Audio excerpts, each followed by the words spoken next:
mais uma live, resolvendo seus conflitos conjugais através da Bíblia. Nós vamos falar sobre o seguinte assunto hoje. Um acha que está tudo certo, o outro acha que está tudo errado. Então, o que fazer? Primeira coisa que a gente precisa entender aqui é que nós recebemos muitos casais com esse dilema aí, né? Esses conflitos. Vários casais aparecem dizendo assim, ele acha que tá tudo bem, para mim está tudo errado. E os conflitos são certos quando não existe esse denominador comum, quando os casais não chegam a um consenso a respeito de se está tudo certo ou tudo errado. Segunda coisa importante que a gente precisa perceber nisso é que a gente deve ter cuidado com absolutismos dentro do casamento. Pode ser que não esteja tudo certo e pode ser também que não esteja tudo errado. É preciso pontuar as coisas para a gente, porque esses absolutismos, eles geram incertezas, geram confusões. O que é tudo, né? Então, nós recebemos alguns casais com esses problemas, com esses conflitos, trazendo isso no coração, e aí a gente tem que meio que agir como a pessoa que encontrou um diamante bruto e vai burilando ele, né? Burilando ele, né? Vai tirando toda a sua, com cuidado, né? As arestas, as impurezas, né? A pedra bruta, o carvão bruto, tirando até chegar no diamante e a gente poder lapidar. É preciso ir retirando as arestas, né? Para a gente chegar num denominador comum. E como a gente faz isso? Bom, exatamente sobre isso que nós queríamos falar hoje. O que fazer?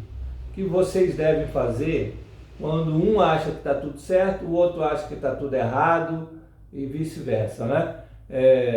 O que deve fazer? Primeira coisa que deve se fazer, que é muito natural, mas que os casais não fazem, que é sentar para conversar. Primeira coisa de tudo é sentar para conversar sobre isso, sobre o fato de um achar que está tudo errado, o outro achar que está tudo certo. Então senta e conversa, mas sentar e conversa, só sentar e conversar, não. Nós vamos dar aqui uma dica de como sentar e conversar, fazendo um exercício de pergunta e resposta. Isso é importante para que os dois falem e para que a conversa não termine num conflito. O exercício de pergunta e resposta é simples, quando eu estou falando, o outro só faz perguntas. Não é? Eu estou falando do que eu acho que está tudo errado, o outro vai fazendo perguntas sobre isso, vai perguntando para poder entender quais são as minhas perspectivas do que está errado, o que eu acho que está errado, o que eu acho que está certo. O outro fica só nas perguntas. Ele não faz argumentação, né? Ele não tenta rebater as coisas. Caso eu fale alguma coisa sobre o meu cônjuge, que é uma acusação, né, apontando um erro, ele não rebate, ele só pergunta. Pergunta para quê? Para entender, para compreender. E espera o outro responder também, né? Não é aquela metralhadora de pergunta que faz o outro se sentir acuado. Né? Sim, Então, esse exercício de pergunta e resposta agora é a sua vez de perguntar. Parece coisa de criança, mas é importante isso. Parece que nós estamos vocês estão tratando como se nós fôssemos crianças. Não, é importante isso para todo casamento e para todas as relações. Um fala, o outro pergunta, o outro ouve. Esse relacionamento e essa relação é importante para o diálogo, para que haja comunicação adequada.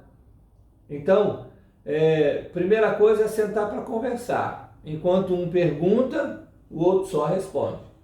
E a Bíblia fala disso? Fala.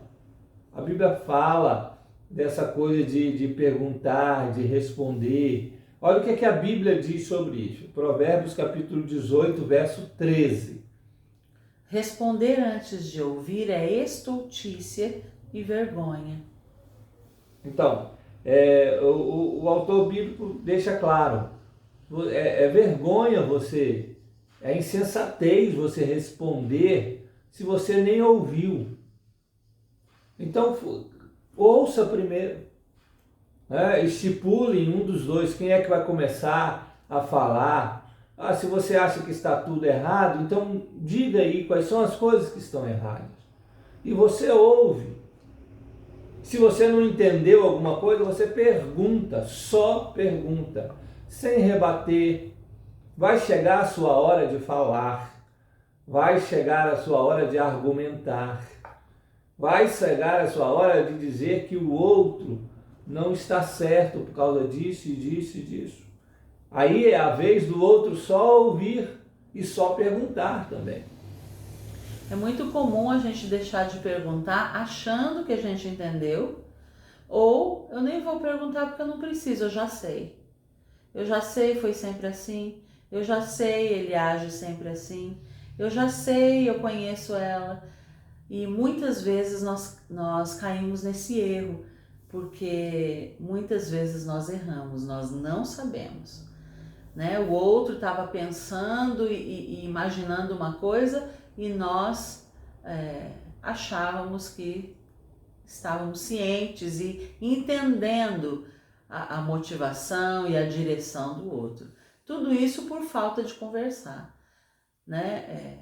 É muito comum isso nos casamentos, é muito comum quando o conflito já está instalado, porque aí a disposição, né, a tolerância por conversar, ela é muito menor, né? Então eu evito, ou então eu estou tão magoada ou magoado que eu nem quero conversar, porque eu acho que eu já sei e eu não concordo, então eu não quero. Então nós precisamos sim não desistir de conversar. E para quem está desanimado, né, quem está desistindo ou quem está muito irado, ore. Nós não estamos dizendo aqui que você tem que correr e conversar logo na hora que você pensa que deve ser ou na hora que você acha que deve ser. Não é do nosso jeito. Ore e peça a Deus para preparar esse momento da conversa.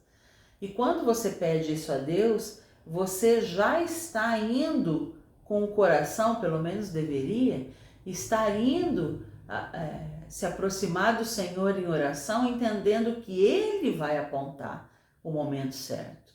Mesmo que talvez não seja tão rápido como você gostaria. Né? Às vezes vai demorar uma semana aí para que você entenda a direção do Senhor, que está na hora agora. Agora é a hora certa para sentar e conversar, porque Deus já trabalhou várias coisas que nem a gente consegue entender e nem enxergar antes dessa conversa existir. Faça isso, ore e peça a Deus que conduza, que vá à frente, preparando o caminho dessa conversa, preparando o seu coração, preparando o coração do seu cônjuge para esse momento. Ainda, o outro verso é Provérbios 19, 2. Não é bom proceder sem refletir, e peca quem é precipitado. Não é bom proceder sem refletir. É preciso refletir. Não dá para você agir, não dá para você falar sem você refletir. E para você refletir, você precisa ouvir o outro. E para você entender o outro, você precisa fazer perguntas. Não dá para você ficar com a atitude, eu já conheço, eu já sei o que vai falar, eu já sei o que... Não, você não sabe. É preciso que você entenda. Se você vai entender se você fizer perguntas do que está passando no coração do outro, o que está passando na mente do outro. Então, primeira coisa que vocês devem fazer para sentar e conversar sobre aquilo que um acha que está errado, o outro acha que está certo, é sentar e conversar fazendo perguntas e dialogando. Um faz perguntas, o outro responde, depois trocam os papéis, porque é importante que você entenda o que o outro está pensando. Por que o outro está achando que está tudo errado, quando você acha que está tudo certo. É preciso entender isso. A segunda coisa que vocês precisam fazer, que é necessário fazer, é admitir erros. Abandonar o orgulho nessa hora é muito importante, porque pode ser que as coisas que você acha que não estão erradas, estão erradas. Pode ser que as coisas que você acha que estão certas, elas estão erradas. E você está achando que está tudo bem, você achando que está tudo certo. É preciso abandonar o orgulho, é preciso admitir erros, para que vocês acertem no relacionamento de vocês, para que vocês consigam resolver as questões que estão perturbando, os conflitos que estão perturbando o casamento de vocês. Não é? Então, segunda coisa, abandone o orgulho. Uma das, a coisa que mais pega assim, no aconselhamento de casais, quando nós vamos aconselhar os casais, é o orgulho. Um ou outro é muito orgulhoso. É difícil ele admitir erro. É difícil ele admitir que realmente se equivocou em algum outro assunto. É difícil admitir que está errado naquela atitude, está cometendo um erro e esse erro está trazendo conflito para o casamento. É muito mais fácil e muito mais comum nós encontrarmos casais que um aponte o erro do outro, mas não que reconheça o próprio erro. E quando reconhece o próprio erro, sempre reconhece de uma maneira muito genérica, muito passiva, muito mansa. Normalmente nós somos assim, nós somos muito condescendentes e muito mansos com os nossos próprios erros, mas somos muito cruéis e severos com os erros dos outros, especialmente dentro do casamento. Então, admitir erros é o segundo passo. Quando um acha que está tudo certo e o outro acha que está tudo errado, é preciso agora eu abrir o meu coração e dizer, pronto, estou pronto para admitir o meu erro e saber e perceber o seguinte, será que eu estou certo nisso? Será que eu estou errado? Estar com o coração aberto para isso. Quando num ponto anterior eu falo, né? Eu te aconselho a procurar o Senhor, a orar, esteja com o coração disposto a ouvir também, né? Vá com essa humildade de coração, sabendo para essa conversa, e talvez Deus esteja trabalhando no seu coração, né? Talvez você seja a pessoa que esteja querendo tanto essa conversa e peça e está pedindo a Deus que prepare esse momento. Talvez não, com certeza o seu coração precisa ser muito tratado também, porque quando nós vamos conversar e perguntar por que o outro está agindo assim, por que ele acha que ele está certo nisso e aquilo, eu já estou indo com um conceito pré-estabelecido de que ele está errado. Ele está errado porque as coisas não estão legais, porque os conflitos estão sendo gerados, né? Mas nem sempre eu vou com o coração aberto e muitas vezes, isso já aconteceu comigo, de eu perguntar para o Marcos e a hora que ele responder, eu percebi que a errada estava sendo eu. né? Foi muito claro que na resposta dele, o erro estava em mim e eu não estava enxergando. Então nós precisamos ir para essa conversa e para qualquer outra conversa com muita humildade, sabendo que talvez nós não estejamos enxergando o nosso erro. E os erros nem sempre são erros porque estão gerando conflitos. Existem muitos erros que cometemos no nosso relacionamento que não estão gerando conflito porque nós já acostumamos com aquele tipo de atitude. Mas quando você traz a luz da palavra, você vê que vocês dois estão errando. Vocês estão errando no agir e estão errando em aceitar. Aceitar como se estivesse tudo bem, porque não está gerando problema, então está tudo bem. Não. Está tudo bem ou não de acordo com o que Deus acha. Não está tudo bem ou não de acordo com o que nós achamos, com o que nós pensamos, ou se aquilo foi adaptado à nossa maneira de viver. Né? Nós precisamos sempre observar e refletir naquilo que a Bíblia, a palavra de Deus diz em relação ao relacionamento, a como as coisas devem ser. Muito bem. O autor bíblico, Tiago, capítulo 4, verso de número 6. Antes, ele dá maior graça, pelo que diz: Deus resiste aos soberbos, mas dá graça aos humildes. Então, existe uma resistência divina quanto à soberba. Ou seja, Deus se afasta, ou ele tem uma certa resistência a pessoas que têm orgulho no coração, que se encontram com o coração soberbo. E a graça dele, diz o apóstolo, ela vem sobre os humildes. Então vá para essa conversa com o coração humilde. O que é o coração humilde, né? Uma vez eu ouvi um pastor explicando sobre a palavra humilde.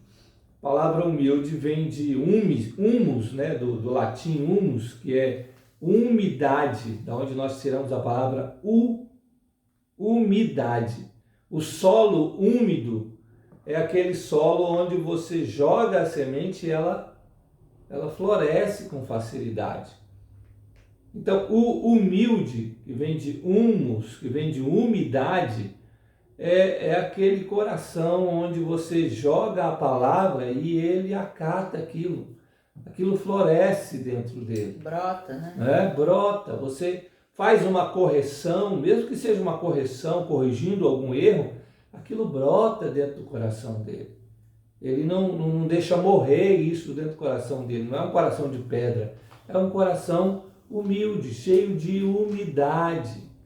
Ele acata aquela palavra. Então vá com esse tipo de coração. Mesmo que você esteja com raiva da sua esposa, com raiva do seu esposo, vá com o coração humilde, abra o coração para receber o que ele tem. Acreditando que na conversa, o Espírito Santo de Deus vai agir. E ele vai falar movido pelo Espírito Santo do Senhor. E isso vai ser palavra de bênção, mesmo que seja uma correção, mesmo que você esteja errado. É preciso abrir o coração para isso. Sabe qual a melhor maneira de deixar esse coração fértil dessa forma, né? Úmido, essa humildade?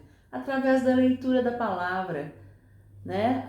Lá em Colossenses, estou aqui separando o próximo texto e tentando achar. Colossenses capítulo 3, acho que é 3, diz assim, eu estava lendo ontem com os nossos filhos. Não é 3, não. É Colossenses 1, versículo 9 e 10 diz assim: por essa razão também nós, desde o dia em que ouvimos, Paulo estava falando da fé, né, daqueles que congregavam ali na igreja dos Colossenses, né? não cessamos de orar por vós e de pedir que transbordeis no pleno conhecimento da sua vontade, em toda sabedoria e entendimento espiritual, a fim de vivermos de modo digno do Senhor, para o seu inteiro agrado, frutificando. Esse brotar, essa semente da palavra, ela gera fruto para toda boa obra e crescendo no pleno conhecimento de Deus. Esse a fim de quê? O objetivo é esse, viver de modo digno do Senhor, frutificando em toda boa obra. Mas o que eu faço antes? Eu transbordo de conhecimento da vontade de Deus. Então, transborde do conhecimento da vontade de Deus, o entendimento com entendimento espiritual e sabedoria, lendo a Bíblia. Você transborda do conhecimento da vontade de Deus. Não tem como conhecer a vontade de Deus a não ser na Bíblia. Se você perguntar para qualquer aluninho meu da escola bíblica dominical, eles vão responder. O que eu preciso para conhecer? Como que eu conheço a vontade de Deus? Ler a Bíblia. Todos eles vão responder isso. Não tem como nós sabermos a vontade de Deus sem ler a Bíblia. Leia a Bíblia. Encha o seu coração da palavra de Deus. Transborde do conhecimento da palavra de Deus, para que você consiga. Qual é esse objetivo? O objetivo disso, além de conhecer a Deus, você vai estar frutificando para toda boa obra. Por exemplo, aprendendo a ser humilde nas conversas e nas reações que você tem diante dessas conversas e das questões que surgem na nossa vida no dia a dia. Outro texto é Provérbios 16, 18. A soberba precede a ruína e a altivez do espírito a queda. Isso. A soberba sempre vem antes da ruína. Se você vai para uma conversa como essa, com o coração soberbo, com certeza a conversa não vai fluir. Porque o seu coração tá cheio de orgulho, você não vai aceitar, né? Pode até piorar, né? Até porque a boca piora. fala do que o coração tá cheio de orgulho, Até só eu que tô piora a certo, eu só situação. ataco o outro. Só vai piorar a situação, só piora. Então, não vá com o coração cheio de orgulho, achando eu estou certo e ele está errado, ou eu estou certo, ela está errada. Não vá desse jeito. Vá com o coração aberto, pronto para receber o que Deus tem para você nessa conversa. E a terceira coisa que vocês devem fazer é quando um acha que está certo, está tudo certo, e outro acha que está tudo errado, a terceira coisa é comprometer-se em orar juntos a partir daí.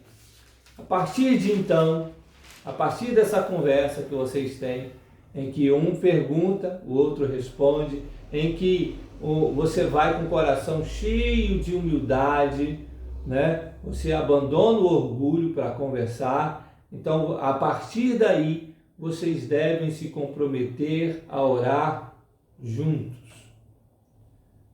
Senhor, eu achava que estava tudo certo, mas eu vi que não está.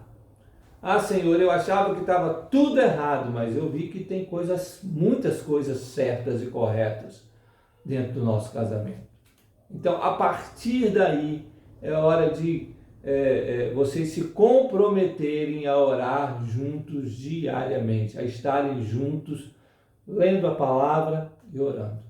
É muito comum, isso acontece muito comigo, numa dessas conversas, você é pega de surpresa em relação a determinadas respostas. E na hora ali não dá tempo de você digerir tudo aquilo. E depois, com o passar das horas, quando a conversa termina, porque na verdade essa conversa não quer dizer que vocês vão estar resolvendo o conflito através dessa conversa e pronto, acabou. Vocês vão estar entendendo, comunicando aquilo que um pensa, o que o outro pensa, por que estão agindo assim. Não quer dizer que acabou ali, mas há necessidade de um tempo para digerir tudo aquilo que foi falado, digerir tudo aquilo que você ouviu. E lembra, esse ponto é muito importante, não desconsidere um fala e o outro pergunta. É exatamente, está pontuando, é um ponto que, poderia falar, conversem. Mas você pode, os dois podem estar perguntando ao mesmo tempo, os dois podem estar respondendo ao mesmo tempo, e não é isso, né? Quando um pergunta, o outro responde. Terminou todas as perguntas, agora o outro pergunta e eu respondo. Então é um de cada vez, é em paz, né? Num ambiente de paz, não é num ambiente de quebradeira. E é muito comum que depois dessa conversa você venha, na hora você pega, né, ou pego de supetão em relação a algumas respostas que você não imaginaria, que você pensava que sabia e na hora você fica assustada, porque você tinha convicção de que sabia, de repente veio outra coisa, então, e aí você vai digerindo durante as próximas horas, próximos minutos e quem sabe até alguns dias. E você pode então, nesse refletir, nesse meditar, entender aonde que você realmente está errada. Vamos aos textos. Tiago, capítulo 5, verso 16. Confessai, pois, os vossos pecados uns aos outros e orai uns pelos outros para serdes curados. Muito pode, por sua eficácia, a súplica do justo. Então, você vê aqui a mutualidade da oração, né? Você confessa e ora, vocês confessam e oram juntos, vocês conversam e oram juntos. O que um está achando que está errado, o que o outro está achando que está certo, e vocês oram juntos sobre isso. Esse é um passo importantíssimo para o que vem depois, né? Para seguir ou prosseguir com o casamento de uma maneira harmônica. Não despreze a oração dentro do seu casamento. É de extrema importância. Não despreze esse momento. Ainda, Filipenses capítulo 4. Não andeis, versículos 6 e 7. Não andeis ansiosos de coisa alguma. Em tudo, porém, sejam conhecidas diante de Deus as vossas petições, pela oração, pela súplica e com ações de graças. E a paz de Deus, que excede todo entendimento, guardará o vosso coração e a vossa mente em Cristo Jesus. Aqui você tem o apóstolo dizendo para a gente assim, olha, apresente essas angústias, essas dificuldades diante de Deus. Quando vocês oram, a paz de Deus vem para o casamento de vocês. É preciso então caminhar e comprometer-se. Agora, comprometer-se mesmo. Nós temos atendido casais em que a gente conversa, em que a gente fala de orar juntos e de ler a Bíblia juntos. Aí quando a gente conversa ali na nossa frente, vamos sim, vamos ler isso aqui. Aí depois, assim, quando a gente volta a reunir de novo, e aí? E aí nada, não aconteceu absolutamente nada. Se vocês não se comprometem de verdade a estarem juntos, orando juntos todos os dias, vai ficar muito difícil vocês se entenderem ao longo da caminhada. É preciso esse comprometimento espiritual diante de Deus, diante de vocês mesmos, né? Diante daqueles que vocês se comprometeram a estar juntos, casados, para que vocês não fiquem nessa dicotomia, né? Um achando que está tudo certo, outro achando que está tudo errado, e os conflitos acontecendo e vocês não se entendendo. Então, comprometam-se com a oração. Lembre-se, se você está numa situação que isso não é possível, não pense que está tudo perdido, não desista. Você vai agir sozinha, vai agir sozinho. Isso está lá na carta de Pedro. O teu procedimento, sem nenhuma palavra, o teu procedimento de temor ao Senhor vai atrair o seu cônjuge para isso. Então, ore sozinha, ore sozinho. E ele vai perceber quando, não sei. Isso é o mover do Santo Espírito de Deus. Ore por isso. Ore para que seu cônjuge, seja sua esposa ou seja seu marido, entendam essa necessidade e sejam humildes também de reconhecer isso. Às vezes a relação está tão desgastada que não tem nem clima. Já ouvi isso de algumas mulheres, mas Ângela, não sei nem como chamar ele para orar. Está tão tenso o clima que não tem nem como. Vai parecer até que piada. Ore, comece você. Deve começar em mim. Toda mudança deve começar em mim. Se nós não fazemos diferente, nada vai ser diferente. Comece em você. Seja você esposo, seja você esposa. Comece em você quando não dá para ser junto. Comece em você. Mas não com uma expectativa de até quando. Olha, eu vou fazer isso durante um mês. Se der certo, se não eu desisto, porque para mim tá demais. Não. Já entrou, isso já é orgulho. Isso já é orgulho diante do próprio Deus, porque você não é Deus para determinar o tempo de nada. É Deus que faz o mover, é Deus que sabe. Nós não somos Deus. Vamos exercitar o nosso respeito, a nossa submissão, a nossa humildade em relação ao nosso Deus nas nossas relações aqui na Terra. É sempre reflexo. Tudo que acontece aqui nos nossos relacionamentos horizontais é reflexo do nosso relacionamento vertical com o Senhor. Quando eu me submeto a Deus, quando eu me calo diante da direção de Deus, e isso é de forma habitual, isso é de forma contínua, eu já entendi, é assim que eu ajo, o meu coração está disposto a obedecer e cumprir todo o teu querer, eu tenho essa disposição também de esperar o tempo do outro, de não chutar o balde, não desistir das coisas, entender que tem um Deus trabalhando. Isso aí. Deixa eu só fazer um resumo aqui para a gente encerrar. Um acha que está tudo certo, o outro acha que está tudo errado. O que fazer então? Primeira coisa que vocês devem fazer, conversar. Enquanto um pergunta, o outro responde.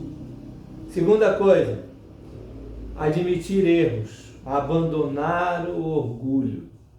E terceira coisa que vocês devem fazer é comprometer-se com a oração, juntos, diariamente. É isso aí que vocês devem fazer quando um acha que está tudo certo e o outro acha que está tudo errado, para vocês entrarem no acordo, entrarem na harmonia e acharem a verdade de Deus para o casamento de vocês.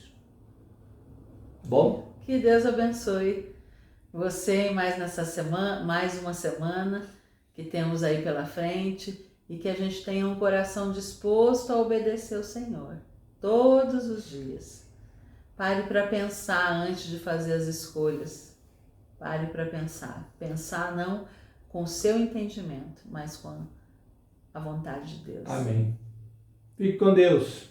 Deus abençoe.